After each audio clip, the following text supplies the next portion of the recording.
ನಿಮ್ಮ ಕೈಯಲ್ಲಿ ಯಾವುದೇ ಆಯುಧಗಳಿಲ್ವಾ ಅಥವಾ ನೀವು ಯಾವ್ದಾದ್ರು ತೊಂದರೆಯಲ್ಲಿದ್ದೀರಾ? ಹೆದರಬೇಡಿ, ಹನುಮಂತನ ಕೈಯಲ್ಲಿರ್ತಕ್ಕಂತಹ ಗದೆಯನ್ನ ನೆನೆಸ್ಕೊಳ್ಳಿ. ನಿಮಗೆ ನೇಮ್, ಫೇಮ್, ರೆಕಗ್ನೈಸೇಷನ್ ಸಿಗ್ತಾ ಇಲ್ವಾ?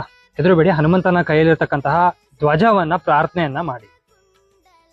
ಇದನ್ನೆಲ್ಲ ನಾನು ಏನಕ್ಕೆ ಹೇಳ್ತಾ ಇದ್ದೀನಿ ಅಂದ್ರೆ, ತುಳಸಿದಾಸರು ಏನ್ ಹೇಳ್ತಾರೆ ಅಂದ್ರೆ, ಹನುಮಾನ್ ಚಾಲಿಸಿದ 5ನೇ ಚೌಪಾಯಿಯಲ್ಲಿ, ಓ ಹನುಮಂತ, ವಜ್ರದಂತ ನಿನ್ನ ಗದೆ ಮತ್ತು ಧ್ವಜ ವಿಶೇಷ ರೂಪದಿಂದ ಕಾಂತಿಯನ್ನ ಪಡಿತಾ ಇದೆ. ಅಷ್ಟೇ ಅಲ್ಲದೆ ನಿನ್ನ ಹೆಗಲ ಮೇಲೆ ಇರ್ತಕ್ಕಂತಹ ಯಜ್ಞೋಪವೀತ ಅಲಂಕಾರ ಪ್ರಾಯವಾಗಿದೆ. ಓ ಮಾರುತಾತ್ಮಜನೇ, ನಿನಗೆ ಪ್ರಣಾಮಗಳು ಅಂತಕ್ಕಂಥದ್ದನ್ನ ತಿಳಿಸ್ತಾರೆ.